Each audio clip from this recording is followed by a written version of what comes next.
Hello student welcome to Paramit education. आज आम ये भिडटे तुम +2 सेकेंड इयर ऑप्शनल ओडियार परशुराम भेटर समस्त पाठ को बुझा जोटा कि वन शॉट हिसाब से कराई। यटा को पढ़ले तुम्हें शॉर्ट रु नहीं कि लॉन्ग क्वेश्चन पर्यंत समस्त क्वेश्चन रो आंसर पाई पारिबो। भिडियोटी को स्किप नक शेष पर्यंत देखंतु जो थे कि चैप्टर को सबू हिसाब से बुझी पारिबा। ये आम कवि परिचय ठू नहीं विषय प्रवेश जाए समस्त चैप्टरटा को ही बुझा। ताहले चलतु स्टार्ट करिबा। प्रथमे आम जोटा भी लिखा हूँ लॉन्ग क्वेश्चन रे कवि परिचय निहाती दरकार पड़े जो थे कि गोटे मार्क एड थाए और लॉन्ग क्वेश्चन रे कविर पूरा परिचय देवाकू पड़े। आम सेटा को आज डिस्कशन सबू करिबा। प्रथमे देखिबा परशुराम भेट लेखक होउछंती बलराम दास। फास्ट कवि परिचय टिके देखिबा जोटा कि लॉन्ग क्वेश्चन रे आसिले तुमे ठीक भाव में लिखि पारिबो और जदि शॉर्ट क्वेश्चन रे आसुची हेले कवि परिचय एते सब लिखिबाकू पड़िबो नाही। खाली कवि एवं कवितार नाम लिखिबाकू पड़िबो शॉर्ट क्वेश्चन रे। प्रथमे कवि परिचय को देखि नेबा हला। तो कविर परिचय केमिति देबा लॉन्ग क्वेश्चन रे। बलराम दास पंचसखांक मध्यरु वयोज्येष्ठ कवि उत्कलीय वैष्णव धर्मर जड़े प्रधान प्रवक्ता भाव से अग्रगण्य। से होती उत्कलीय वैष्णवर प्रधान प्रवक्ता थिले से हला। तांको पितांको नाम सोमनाथ महापात्र और मातांको नाम महामाया देवी थिला। कवि प्रत्येक क्षेत्र में जगन्नाथ को तांकर आराध्य देवता बोली मानि नेइछंती। एठारे कहा जायछि कि कवि तांको आराध्य देवता जगन्नाथ को ही मानि नेइथिले हला। तापरे तांकर कृति मध्यरु किछि देखिबा कि जगमोहन रामायण बलराम दासंकर सर्वश्रेष्ठ कृति। तांकर सर्वश्रेष्ठ कृति कोउटा थिला जगमोहन रामायण। जदि क्वेश्चन रे आसुची बलराम दासंकर किछि कृति विषय रे लेखो गोटे दुईटी कृति विषय रे लेखो ताले तुमे लिखिबो जगमोहन रामायण और वेदांत सार गुप्त गीता ब्रह्मांड भूगोल ए गोटे दुईटा यहाँ लिखा पड़ो। तापरे नेक्स्ट हूँ विषय प्रवेश। विषय रे कौन कौन रही है गला कवि परिचय गला। तापरे विषय प्रवेश ए परशुराम भेट कवितार विषय रे कौन कौन रही आम यहाँ को स्टेप हिसाब से पढ़ी पढ़ी आग को जीवा। फास्ट स्टेपटा है परशुराम भेट कविताटी बलराम दासंक जगमोहन रामायण आदि कांडरू आसी। तो आम जाचे कि परशुराम भेट कविता जगमोहन रामायण आदि कांडरू आसी है। तो या जदि क्वेश्चन यही हिसाब से जदि आसूची रामायणर क्यों कांडरू परशुराम भेट कविता आसी तो आम लिखा जगमोहन रामायण आदि कांडरू आसी कौथुरु आदि कांडरू आसी है। तापर नेक्स्ट स्टेपटा है भृगुपति होउचंती परशुराम। भृगुपति किए भृगुपति ये जगह क्या कह जाए परशुराम को कह जाए। नेक्स्ट पॉइंट है परशुराम पिता जमदग्नि। परशुराम पिता किए थिले परशुराम पिता थिले जमदग्नि। तापरे नेक्स्ट पॉइंट है परशुराम रेणुका नंदन थिले ओ जमदग्नि कूल को मंडन करथिले। परशुराम माता नाम कौन थिला रेणुका है। से कौ कूल को मंडन करथिले जमदग्नि कूल को मंडन करथिले। एटा क्वेश्चन तुमर केमिति आसीबो परशुराम माता नाम कौन थिला किंबा रेणुका नंदन किए एमिति क्वेश्चन रे आसीबो। हेले तुमे लिखिबो रेणुका नंदन परशुराम आउ परशुराम को माता नाम रेणुका है। तापरे आसिला परशुरामंकर कोदंडर नाम वैष्णवा। परशुराम जो कोदंड धरुले तार नाम कौन थिला वैष्णवा। क्वेश्चन केमिति आसीबो एटा परशुराम कोदंडर नाम कौन थिला तो तुमे लिखिबो एठी वैष्णवा। नेक्स्ट पॉइंट है परशुराम आश्रम सिद्ध वन रे अवस्थित। परशुराम कौ वन रे रहुतिले तो से कौ वन रे घर करथिले तो ये आंसर हो सिद्ध वन रे घर करथिले। से सिद्ध वन रे रहुथिले बास करुथिले। नेक्स्ट पॉइंट है परशुरामंकर श्रीराम सहित ଭେଟ ହେବା କଥା କବିତାରେ କୁହାଯାଇଛି।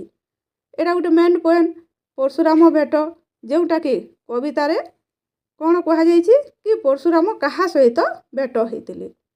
ତ ଏଇଠାରେ ହେଇଯିବ ଶ୍ରୀରାମଙ୍କ ସହିତ ଭେଟ ହେବା କଥା କୁହାଯାଇଛି। ତାପରେ ଆସିଲା ପରଶୁରାମଙ୍କର ବେଶଭୂଷା।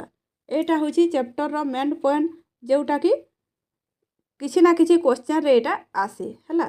ତ ଏଇଟାରେ ପରଶୁରାମଙ୍କ ବେଶ କେମିତି କେମିତି ଥିଲା ସେଇଟା ବର୍ଣ୍ଣନା କରାଯାଇଛି ହେଲା।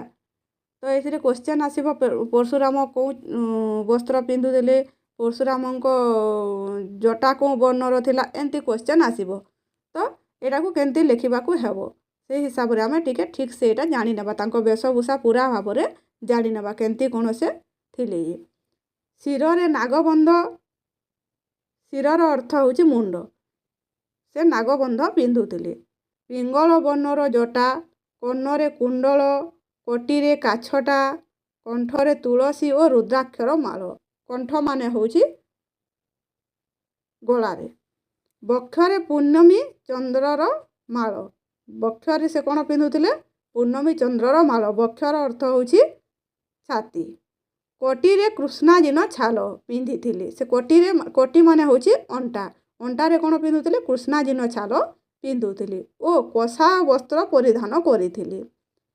କନ୍ଧରେ ଥିଲା କୁଶଗଣ୍ଠି ଉତ୍ତରୀ, ତାଙ୍କ କାନ୍ଧରେ କ'ଣ ଥିଲା, କୁଶଗଣ୍ଠି ଉତ୍ତରୀ। ସାରା ଶରୀର ଯଜ୍ଞ ପାଉଶ ବିଲେପିତ ହୋଇଥିଲେ, ପିଠିରେ ପଡ଼ିଥିଲା ବ୍ୟାଘ୍ର ଛାଲ, ତାଙ୍କ ପିଠିରେ କେଉଁ ଛାଲ ପଡ଼ିଥିଲା, ବ୍ୟାଘ୍ର ଛାଲ। କପାଳରେ 3 ଗାର ଚିତା, ସେ କପାଳରେ କ'ଣ କରୁଥିଲେ, 3 ଗାରର ଚିତା ଲଗାଉଥିଲେ। ବାମ କରରେ ଧନୁ ଏବଂ ଡାହାଣ କରରେ କୁଠାର ଧରିଥିଲେ। କୁଠାରର ଅର୍ଥ ହେଉଛି ଫର୍ସା ହେଲା। ସେ ବାମ କରରେ ଧନୁ ଧରୁଥିଲେ ଏବଂ ଡାହାଣ କରରେ କୁଠାର ଧରିଥିଲେ। ତ ଏଇଟା ତ ବୁଝିଗଲା, ହେଲେ ୟାର କ୍ୱେଶ୍ଚନ୍ କେମିତି ଆସେ, ସେ ମାନେ କ୍ୱେଶ୍ଚନ୍ ଆସିବ ପରଶୁରାମ କେଉଁ ରଙ୍ଗର ବସ୍ତ୍ର ପିନ୍ଧୁଥିଲେ, ପରଶୁରାମ ଶିରରେ କ'ଣ ବାନ୍ଧୁଥିଲେ, ସେ କଣ୍ଠରେ କେଉଁ ମାଳ ପିନ୍ଧୁଥିଲେ ହେଲା। ତାପରେ କୋଟିରେ କେଉଁ ଛାଲ ପିନ୍ଧୁଥିଲେ, ଏମିତି କ୍ୱେଶ୍ଚନ୍ ଆସିବ ଯେଉଁଟାକି ତୁମେ ଅତି ସହଜରେ ଲେଖିପାରିବ। ଏଇଟା ଥରେ ଦୁଇ ଥର ପଢ଼ି ଦେଇଥିଲେ ଅତି ସହଜରେ ଲେଖିପାରିବ ହେଲା। ତାପରେ ନେକ୍ସଟ ପଏଣ୍ଟ ହେଲା ଶିବଧନୁରେ ତ୍ରିପୁରା ଅସୁର ପ୍ରାଣ ଯାଇଥିଲା। ତ୍ରିପୁରା ଅସୁରର ପ୍ରାଣ କେମିତି ଯାଇଥିଲା, ଶିବଧନୁରେ ଯାଇଥିଲା।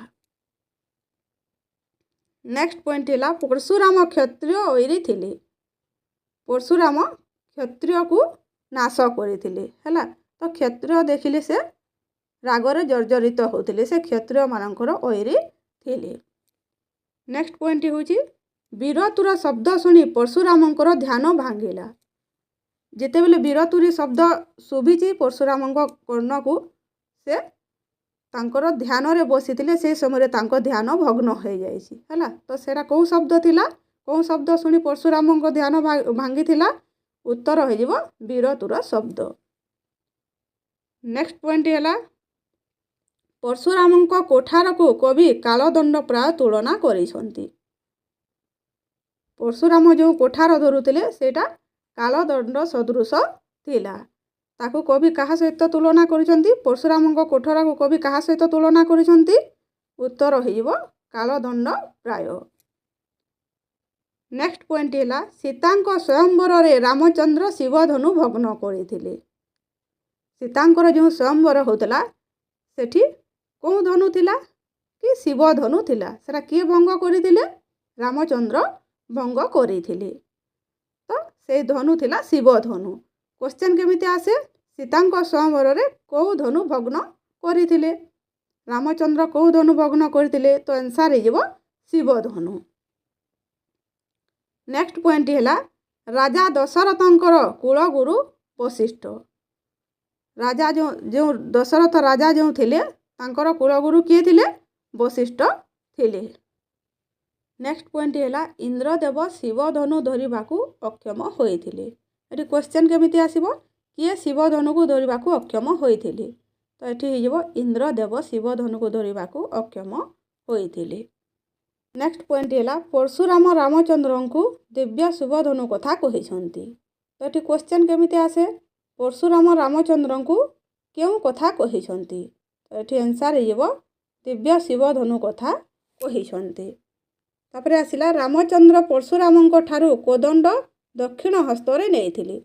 रामचंद्र कौ हस्तरे कोदंड नहीं? दक्षिण हस्तरे कोदंड नहीं। नेक्स्ट पॉइंट है राम सीता विवाह पर मिथिला कटकरू आसला बेले राजा माने विभिन्न उपहार देते। जेते बेले राम एवं सीता विवाह करिकी मिथिलारू फेरुथिले से समय राजा माने तांकु अनेक उपहार मान देइथिले। तो ये क्वेश्चन केमिति आसीबो राम सीता विवाह पर मिथिला कटकरू आसला बेले राजा माने डैश देइथिले। तो ये आंसर हो विभिन्न उपहार देइथिले। नेक्स्ट पॉइंट है सिद्ध बनरे परशुराम सहित भेट हेले विपदर आशंका रही बोली वशिष्ठ कही। जेते बेले से माने राम सीता विवाह पर नहीं कि आसुथिले सेते बेले सिद्ध बनरे जदि परशुराम सहित भेट हेबो हेले विपत्तिर आशंका रही बोली से क्या कही दशरथ को एक कथा कहूले। तो ये क्वेश्चन केमिति बनिबो सिद्ध बनरे परशुराम सहित भेट हेले विपदर आशंका रही बोली किए कही। तो ये किए कही वशिष्ठ कही। क्या कही दशरथ को कही।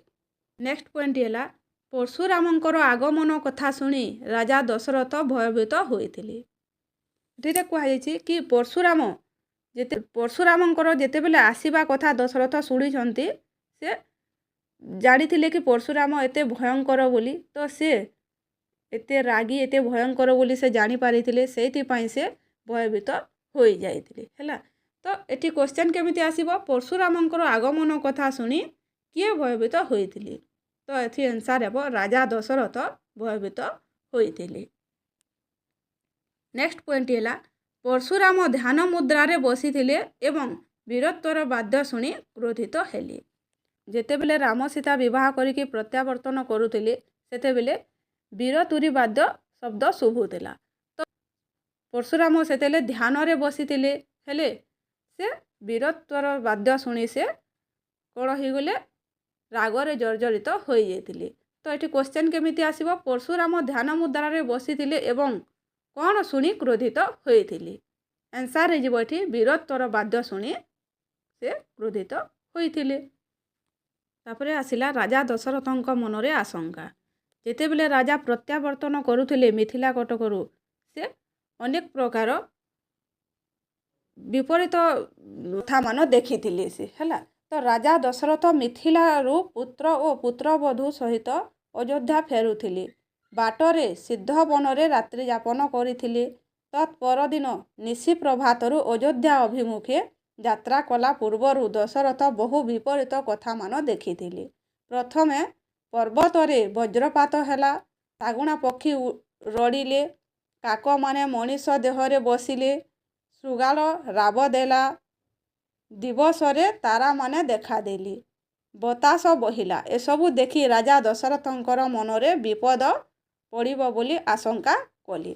तो जो समय राजा यही सब दृश्य माने देखिथिले तो से अनेक चिंतित हो जाइथिले कि प्रथमे पर्वतरे वज्रपात होउथिला हैला, शागुणा पक्षी रड़िले, शागुणा पक्षी जेतेले राब देले सेटा तांको आशंका लागिछि, काक माने मनीष देहरे बसिले जोटा कि न हवा कथा सब घटी, श्रृगाल राब देला जोटा कि खराब वार्ता, दिवसरे तारा माने देखा देले जोटा कि देखा न देवा जिनस भी ताकू दृश्यमान होइछि, बतास बहिला। एसबू देखि राजा दशरथंक मनरे विपद पड़िबो बोली आशंका कले। तो बहुत सारा तांको मनरे आशंका रही है। तो ये क्वेश्चन केमिति आसी पारे कि राजा दशरथंक मनरे केमिति केमिति आशंका मान होउथिला है। तो सब ए सब लेखिबाकू पड़िबो।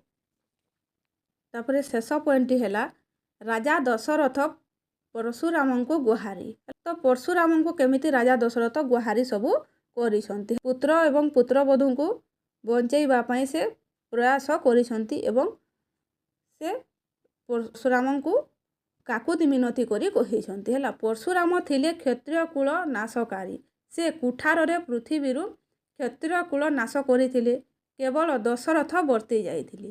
ରାଜା ଦଶରଥ ପରଶୁରାମଙ୍କୁ ଭୟ କରୁଥିଲେ। ପରଶୁରାମଙ୍କର ବୀରତ୍ୱ ସାମ୍ନାରେ ସେ ତୁଚ୍ଛ ଥିଲେ। ପୁଣି ନିଜ ପୁତ୍ର ଓ ପୁତ୍ରବଧୂଙ୍କ ଜୀବନ ରକ୍ଷା ପାଇଁ ରାଜା ଦଶରଥ ପରଶୁରାମଙ୍କୁ ଗୁହାରି କରିଛନ୍ତି। କି ରାଜା ଦଶରଥ ବହୁତ ଭୟଭୀତ ହେଇଥିଲେ ହେଲା। ତ ପରଶୁରାମ ଥିଲେ କ୍ଷତ୍ରିୟ କୁଳ ନାଶକାରୀ। ସେ କ୍ଷତ୍ରିୟ କୁଳକୁ ନାଶ କରିସାରିଥିଲେ, ସମସ୍ତଙ୍କୁ ଜଣାଥିଲା। ସେ କୁଠାରରେ ପୃଥିବୀରୁ କ୍ଷତ୍ରିୟ କୁଳ ନାଶ କରିଥିଲେ। ତାଙ୍କ କୁଠାରରେ ସେ କ୍ଷତ୍ରିୟ କୁଳକୁ ନାଶ କରିଦେଇଥିଲେ। କେବଳ ଦଶରଥ ବର୍ତ୍ତି ଯାଇଥିଲେ। କେବଳ ଦଶରଥ ହିଁ ଥିଲେ ଯେଉଁଥିରେ କି ବର୍ତ୍ତିକି ମାନେ ବଞ୍ଚିକି ରହିଥିଲେ। ରାଜା ଦଶରଥ ପରଶୁରାମଙ୍କୁ ଭୟ କରୁଥିଲେ। ତ ସେସବୁ ତାଙ୍କର ଖ୍ୟାତି ଏତେ ଥିଲା ଯେ ସମସ୍ତେ ତାଙ୍କୁ ଭୟଭୀତ କରୁଥିଲେ, ଯେ କି ରାଜା ଦଶରଥ ମଧ୍ୟ ତାଙ୍କୁ ଭୟ କରୁଥିଲେ। ପରଶୁରାମଙ୍କର ବୀରତ୍ୱ ସାମ୍ନାରେ ସଭେ ତୁଚ୍ଛ ହିଁ ଥିଲେ। ପୁଣି ନିଜ ପୁତ୍ର ଓ ପୁତ୍ରବଧୂଙ୍କ ଜୀବନ ରକ୍ଷା ପାଇଁ ରାଜା ଦଶରଥ ପରଶୁରାମଙ୍କୁ ଗୁହାରି କରିଛନ୍ତି। ଯେତେବେଳେ ସେ ଜାଣିଥିଲେ କି ପରଶୁରାମ ଏତେ ତୀବ୍ର ରାଗୀ, ତ ସେ ସେତେବେଳେ ନିଜ ପୁତ୍ର ଏବଂ ପୁତ୍ରବଧୂଙ୍କୁ ବଞ୍ଚିବା ପାଇଁ ମଧ୍ୟ ବହୁତ ପ୍ରୟାସ କରିଛନ୍ତି ଏବଂ ରାଜା ଦଶରଥ ପରଶୁରାମଙ୍କୁ ଗୁହାରି ମଧ୍ୟ କରିଛନ୍ତି। ତାପରେ ରାଜା ଦଶରଥ ସେ ଜାଣିଥିଲେ କି ମାନେ ପରଶୁରାମ ଏତେ ମାନେ ନିଷ୍ଠୁର ଏବଂ ରାଗୀ। ତ ସେ ତାଙ୍କୁ ଶାନ୍ତ କରିବା ପାଇଁ ବହୁତ ବିନତି କରିଥିଲେ ଏବଂ ସେ ବହୁତ ପ୍ରକାର ଚେଷ୍ଟା ମଧ୍ୟ କରୁଥିଲେ ଏବଂ ତାକୁ ଶାନ୍ତ କରିବାର ସମସ୍ତ ଚେଷ୍ଟା ସେ ଲଗାଇ ଦେଇଥିଲେ। ତାହେଲେ ପିଲେମାନେ, ଇଏ ଥିଲା ତୁମ ପରଶୁରାମ ଭେଟର ଗୋଟିଏ ସହଜରେ ବୁଝିବା ମାଧ୍ୟମ, ଯେ ଏଇଟାକୁ ଥରେ ଦୁଇଥର ରିଭିଜନ୍ କରିଦେଲେ ତୁମେ ସମସ୍ତ ପ୍ରଶ୍ନର ଉତ୍ତର ଅତି ସହଜରେ ଲେଖିପାରିବ। ଭିଡ଼ିଓଟି ଭଲ ଲାଗିଥିଲେ ଲାଇକ୍ ଏବଂ ସେୟାର କରନ୍ତୁ ଏବଂ ଚ୍ୟାନେଲଟିକୁ ନୂଆ ଆସିଥିଲେ ସବସ୍କ୍ରାଇବ୍ କରନ୍ତୁ। ଧନ୍ୟବାଦ।